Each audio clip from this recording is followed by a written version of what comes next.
My name is Trevor Steele, and in today's video, I want to outline some things related to trims, speed bar, and accelerating a glider. That way you know when, why, and how you will use it. There are two main ways of accelerating. Number one is going to be your trim buckles, which are found on the rear side or the D cascade of the risers. Number two is going to be speed bar, which is found on the A cascade or the front side of your risers. The trims often account for around 40% of your total acceleration. The speed bar accounts for a remaining 60% acceleration. When it comes to your trims, and it comes to the speed, and it comes to flying or accelerating your glider, there's a handful of reasons why you would consider doing so. Oftentimes, pilots are going to find themselves flying at trims neutral, which is going to be your most optimal for launching, flying, and landing, and they're rarely ever going to change it. I would argue the majority of paramotor pilots are never going to change their trims or adjust their trim setting from trims neutral. The occasional pilot is going to want to adjust those, and the reasons why you would ever want to adjust those trims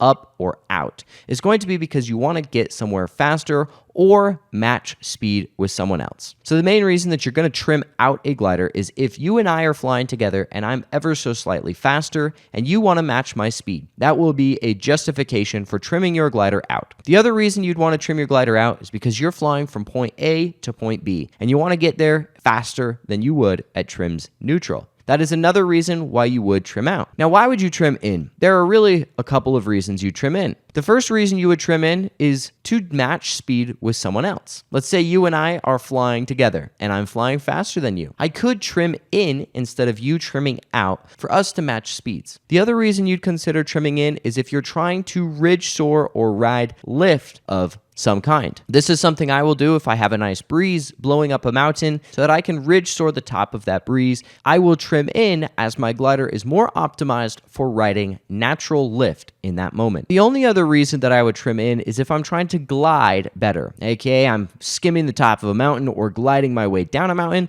and I want to stay a little further away, glide a little bit better. As I trim in, I'll get just ever so slightly better glide. Now, a couple other things change as you adjust your trim settings. The first thing that changes is the entire profile of the glider. Your profile is going to go from more of a relaxed state to a flat state as you trim out, and more of a relaxed state to even more of a relaxed state as you trim in. As you trim in, you are going to slow the glider down. So if you were cruising at 32 at trims neutral and you trim down or in, you will now be cruising at, as an example, 28 miles an hour. As you trim out, you are going to increase your speed, which is also going to mean you're going to need to increase your RPMs to maintain flat and level flight. For example, if you were cruising at 30 miles an hour trimmed neutral, you may be cruising at 34 miles an hour trimmed out. You increase in speed, you do have to increase in RPM. So that is a reason why you would want to trim out to get somewhere faster. You will cruise faster, you will be flying faster. Now, the other thing you want to keep in mind is that change in your glider's profile is going to change how it handles itself in turbulence, collapses, and stalls. So if you find yourself flying in very turbulent conditions, you will want to trim your glider all the way in, or the closed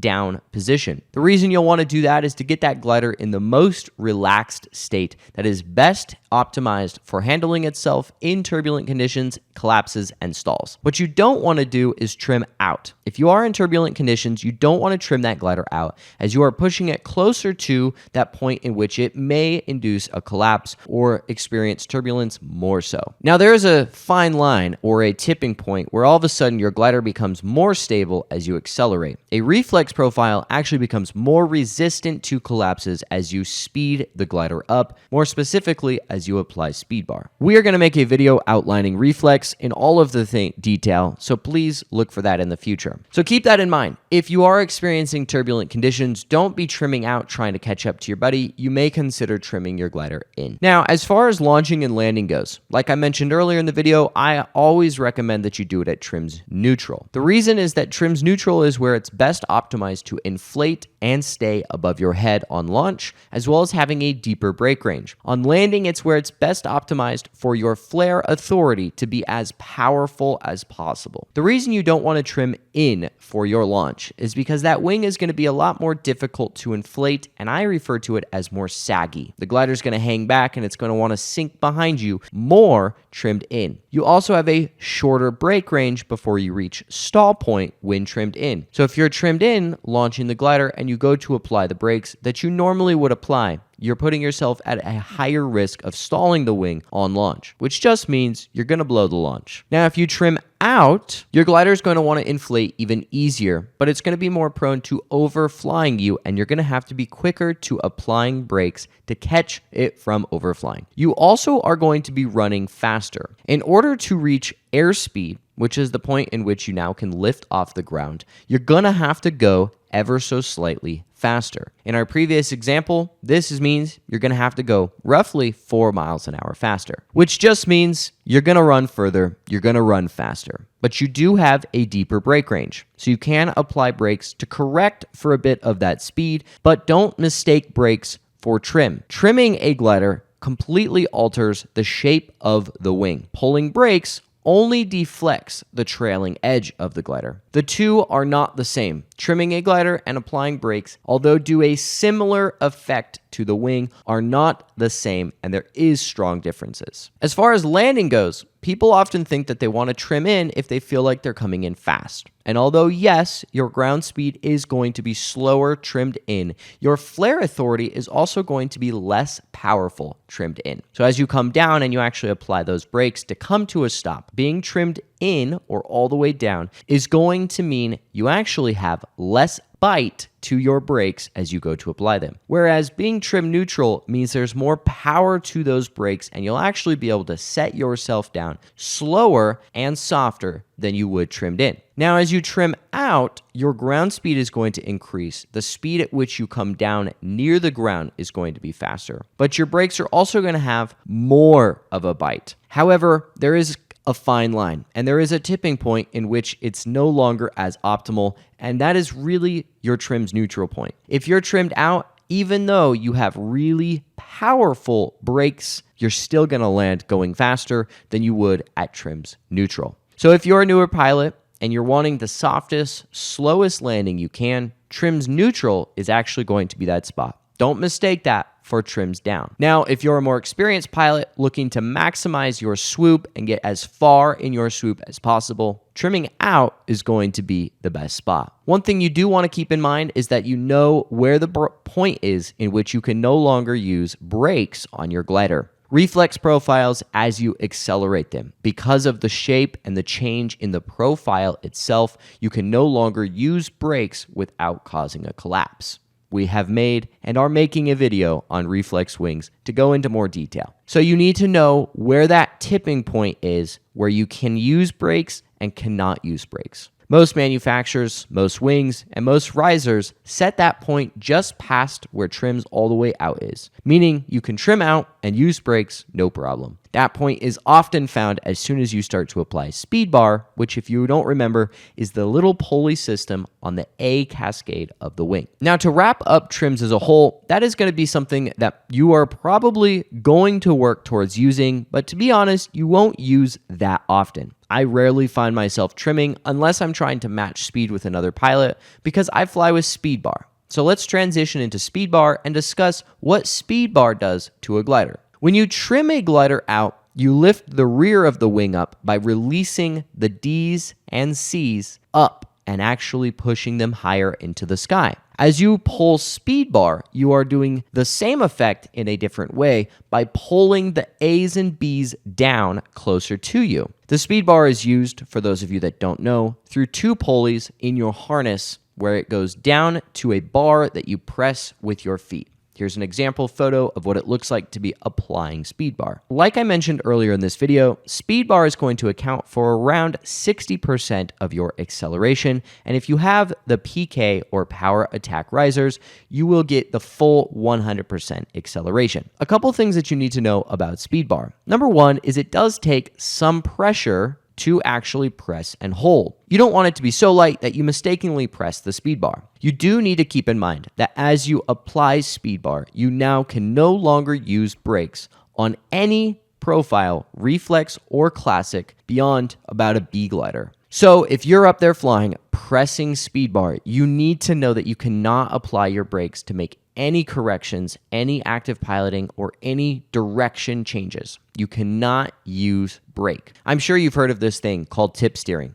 And I'm going to make a video outlining when it's appropriate to tie tip steering in for what people call 2D steering. But tip steering was designed originally to be used as a tool to change direction for your glider while accelerated. Tip steering can be used under full acceleration without inducing a collapse. So if you need to make a direction change, there's a handful of ways you can do it. The first thing is you can pull one foot back, accelerating the other side faster than the side you've pulled back. As you pull your right foot back, it speeds the left side of the glider up, which is going to turn you to the right. Or you can weight shift, where you push one swing arm down and lift the other swing arm up. I'll usually do a combination of the two, where I pull one foot back and weight shift to get myself turning that way. The other thing that you can do is use your tip steer lines. If you've tied your tip steer lines into your brakes, which is common, you'll have to reach up and grab and isolate, just grabbing the tip steer line only. I often don't do this, as I really don't try to steer while applying Speedbar. To me, Speedbar is something that I point a direction and I press the bar. It is a tool which I use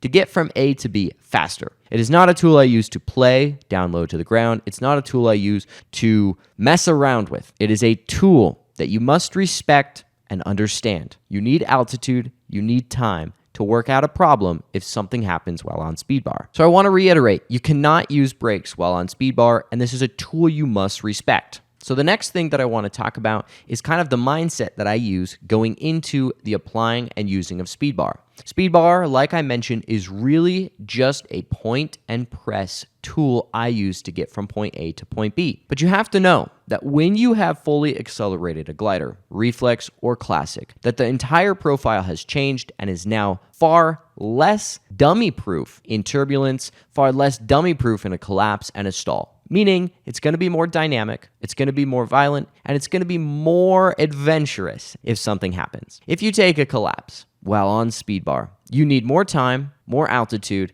to recover that, because there's going to be more going on. You've turned the dial of intensity up. Everything is amplified. So you have to know that you need the altitude, you need the time, and you need to be very deliberate and disciplined with when you use it and don't use it. There are clear cutoffs. You don't use it low. You have to know you don't use it low. If you find yourself using it low, you're putting yourself at huge risk and you're failing to follow that cutoff. To me, minimum altitude of about 100 to 150 feet. Ideally, I climb up to about 300 feet of altitude, or also, as I refer to, reserve height. When I'm applying full Speedbar, I just kind of know that if something goes completely wrong, I take a full frontal because I accidentally grab my brakes, or I encounter rotor, or I get blasted by a helicopter wake. I need to know, and I know that my first instinct and first action is grab my reserve and get the reserve out. Now, if you're higher than that and you're at 1,000 feet while applying Speedbar, you have some time to work problems out.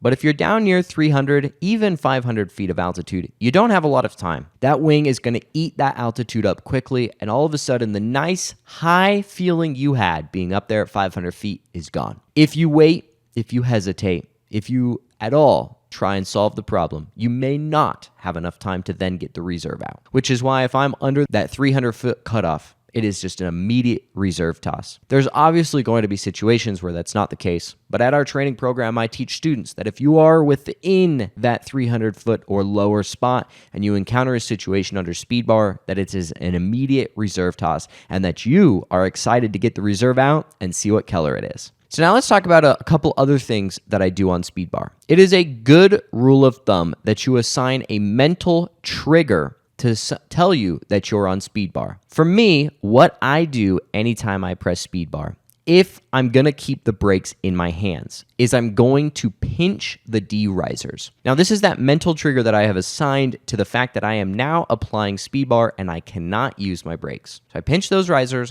and then I apply Speedbar. The other thing I'll do is I'll just release the brakes as a whole and leave them either hanging or attached to the brake magnets. The only reason I'll leave them hanging is because I make brake toggles that are tight enough that they're not going to go anywhere. It is a best practice to always attach your brakes back to the magnets anytime you're not using them. So you don't have them in your hands. because you don't want to mistakenly go to grab brakes and all of a sudden you're putting yourself in a compromised situation. Now, you may ask yourself, why would I ever use Speedbar? And the reality is that 73% of paramotor pilots have never used and will probably never use Speedbar. It's a tool few use, very helpful for those that use it, but unnecessary for those that don't need to use it. So if all of this sounds very intimidating as far as altitude and brakes and all of the things, don't worry, you will probably not use Speedbar.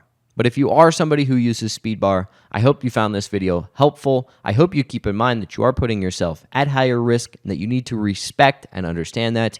And with all of that being said, thank you guys for watching. My name is Trevor Steele. If you're interested in training or equipment, we do offer beginner training programs, advanced training programs, and we sell all different types of equipment. Please hit us up at backcountryppg.com, and I will see you guys in the next video.